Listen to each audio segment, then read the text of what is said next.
All those who communicate well are capable of being a good teacher. How many of you would take this? Anyone? How many of you would say yes for this?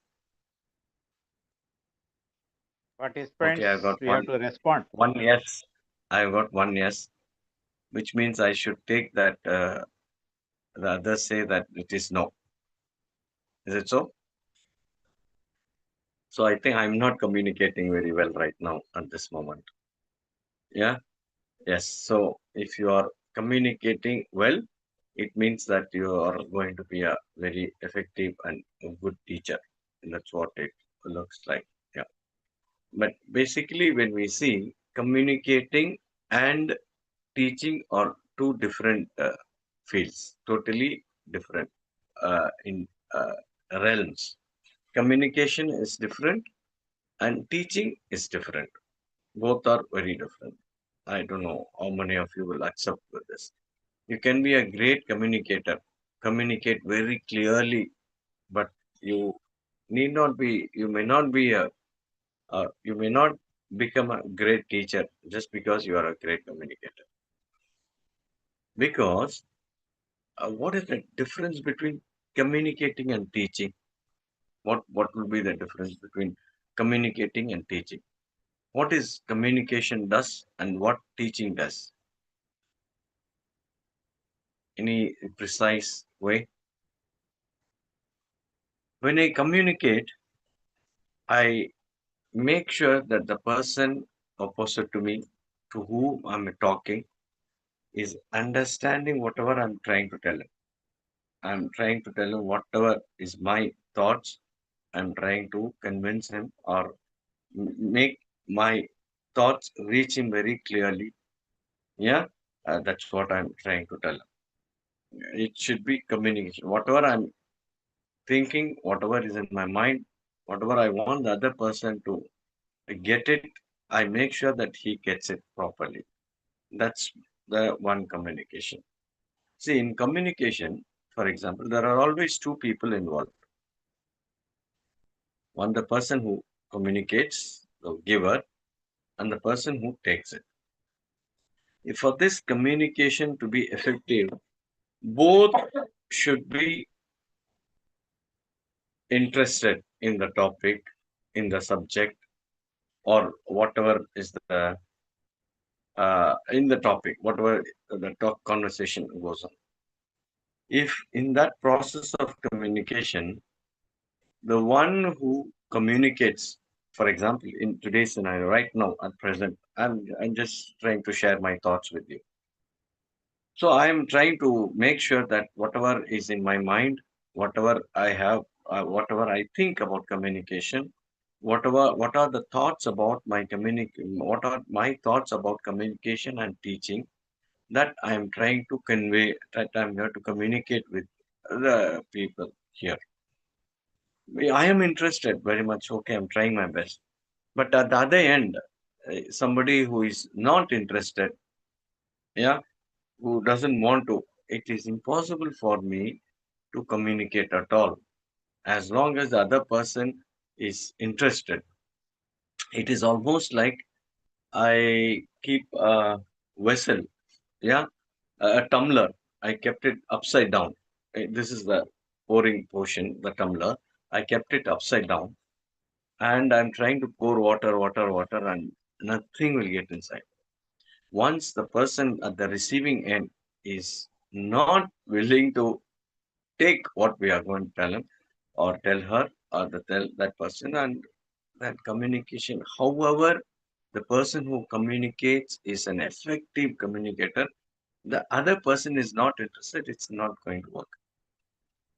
Like whoever a great speaker also cannot motivate, like I cannot say he will motivate every single person. It's not possible. Only those who are involved and those who are interested.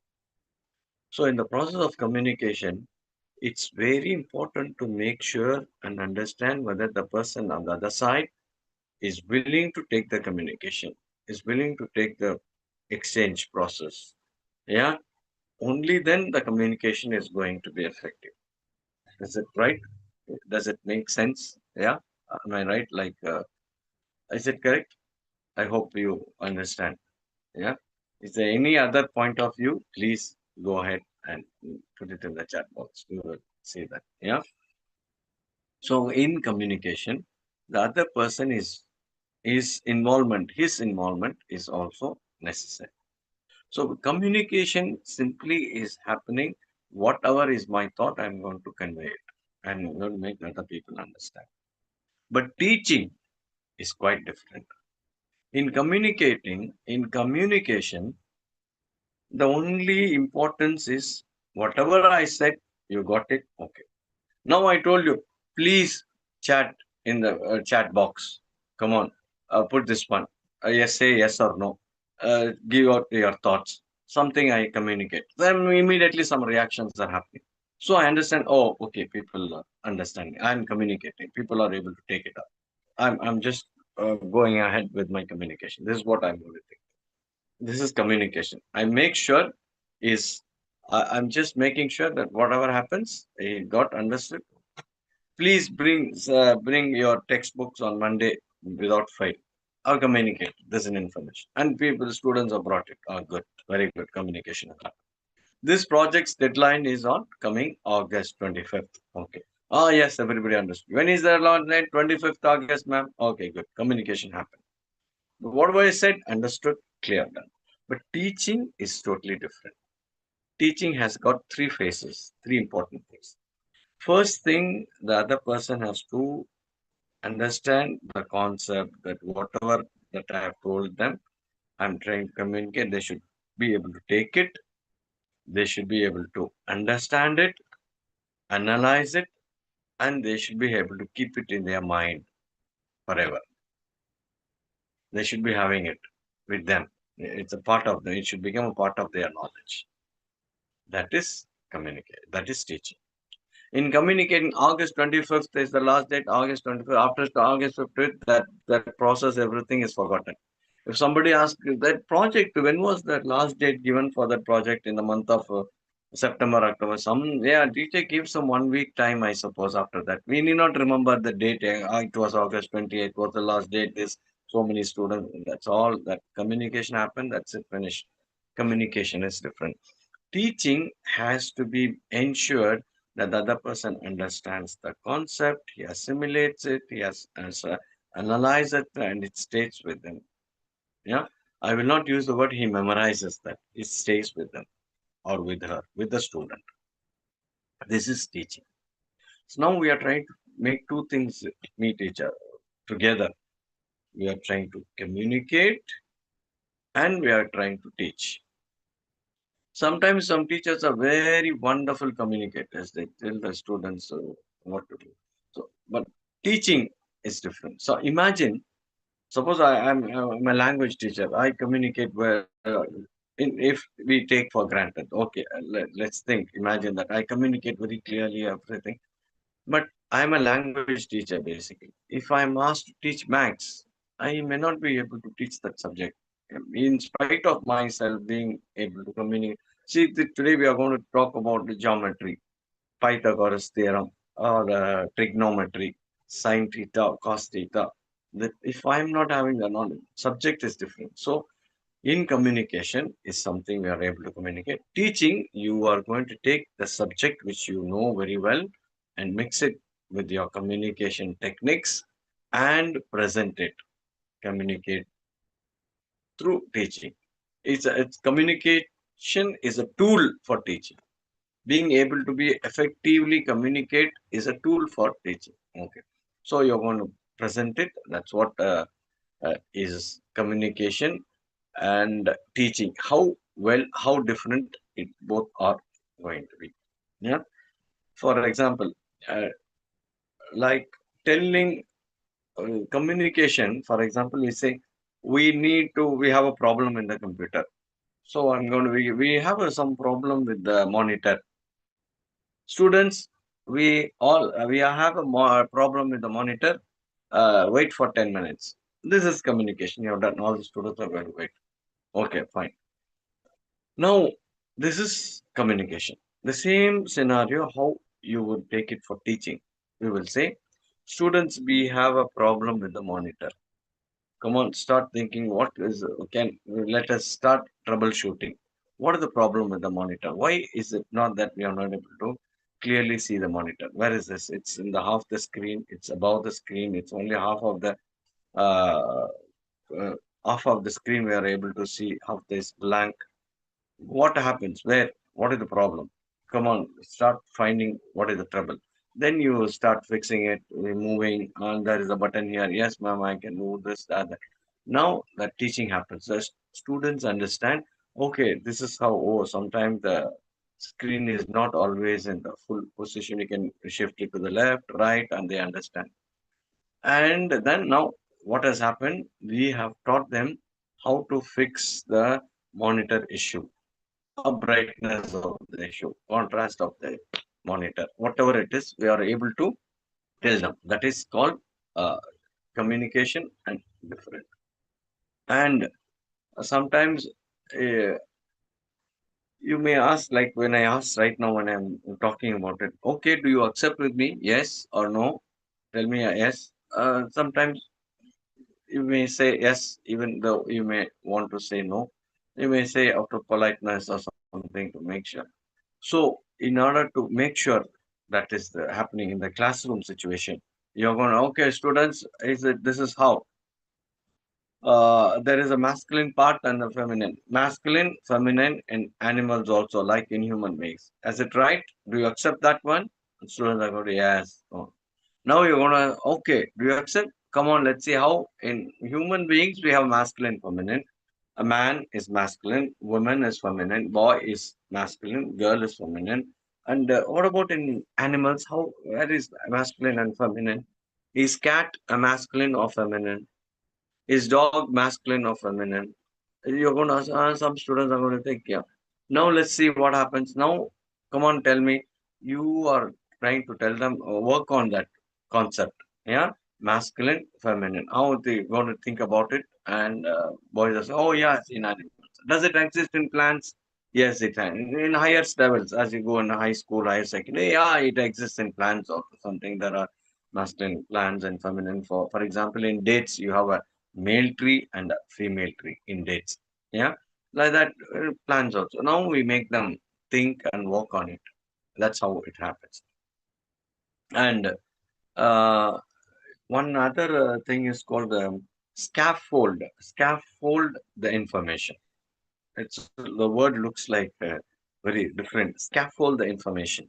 Scaffold means make it into phases, make it into different parts, and present it to the students. If there is a workflow, a flow chart, something, it has many parts, make it into different phase and start releasing phase by phase, little by little, so that the students understand. Until you finish the first phase, don't go to the second phase. In teaching, in communicating, it's enough that the students understood whatever I said. That's the statement, and they react on it. But in teaching, as I said, they should be able to understand, assimilate, work on it, and make it a part of their knowledge, acquired knowledge. Yeah. So in a workflow, in a teaching, you divide a concept into scaffold the information into different parts. Teach the first part, make sure they understood it. Yeah. And then okay.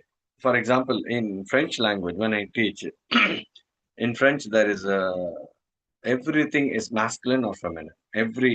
Everything, living, non-living, everything is masculine or feminine. In human beings, we have masculine, feminine. In animals also, we have masculine and feminine. But it is something quite very surprising. In colleges, I find students after coming 12 years of schooling, many times when I ask, cow is masculine or feminine? Students are stuck. Some students are feminine. Then what is the masculine form?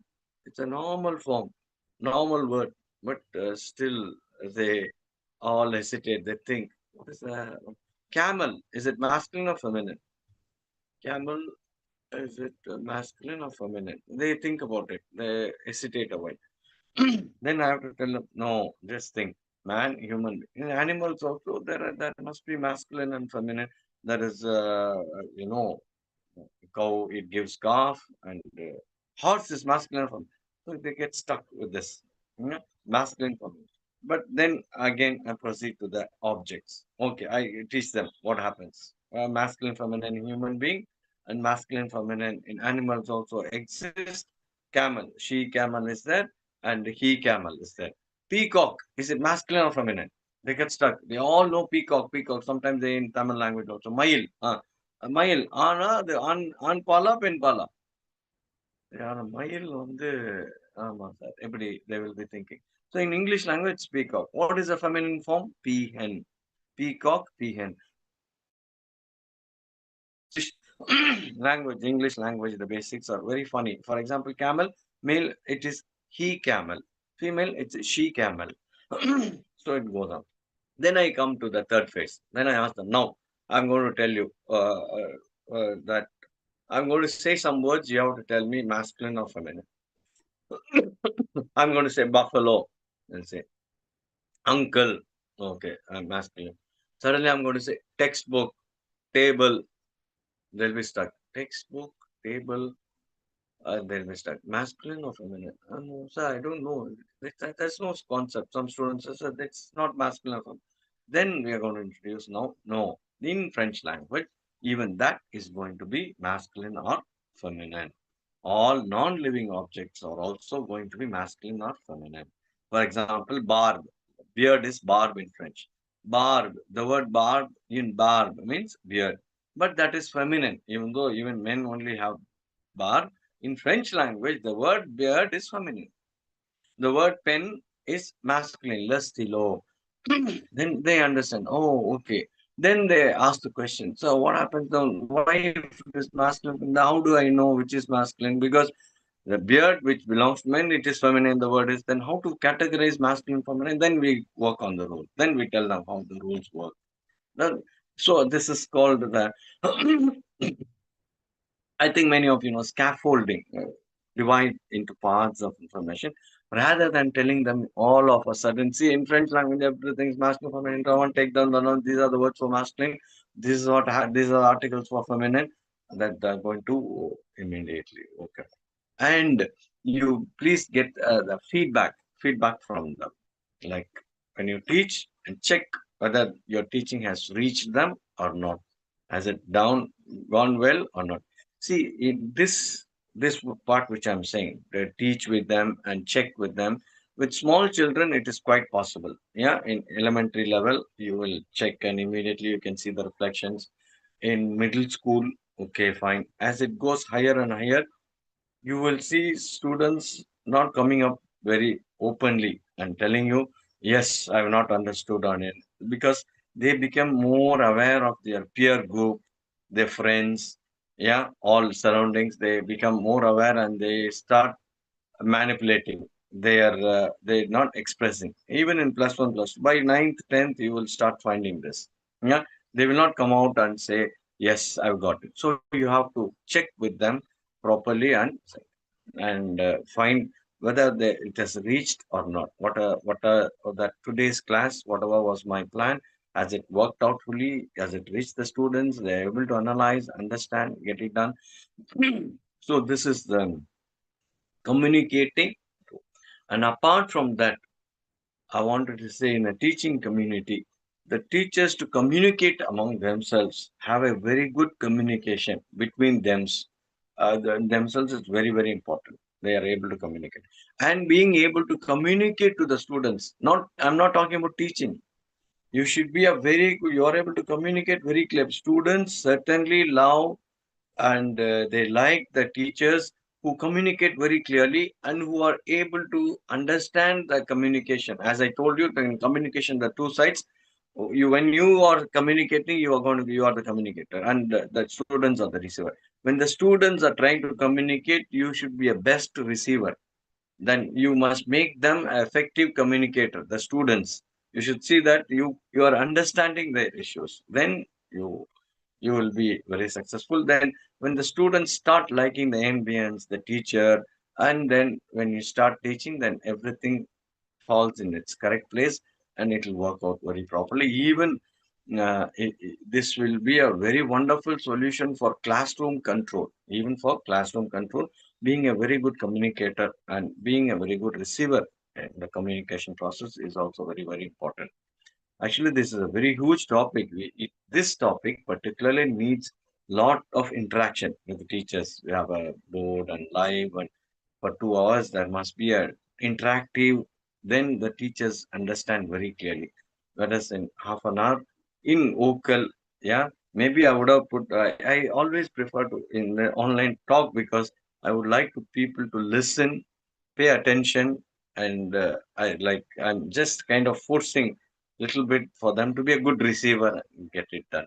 Yeah, this is half an hour session. This much is what I wanted to share, even though the topic is very huge. But still, I thank OMIAT and the organization and the people who have been here patiently listening to me. And let us all be a very good communicator and let us be good teachers and let us be good learners. Inshallah, Allah will give us all these three. For Ameen. And with this, I would like to end today's talk. Jazakallah khairan. Assalamu alaikum wa rahmatullahi wa barakatuh. Thank you very much, Jazakallah, Janab, Professor Shamsuddin Sahib. A very simple way he has explained. Our communication should be good. Then the process of understanding will be easier for the student. So we have to concentrate on our method of communication. That is the main message from this speech. We have to concentrate on our pronunciation. We have to concentrate on the selection of words and voice volume also. We have to take care that it reaches all corners of the class. Some teachers will be speaking only in a low volume. Only front benches will be hearing, and the back benches they will not be able to hear. So all these things we have to take uh, take take into our mind. Then only our communication will be good. So with this, the program ends. Inshallah, again we will meet on next Saturday, 6:30. Thank you very much. Program ends.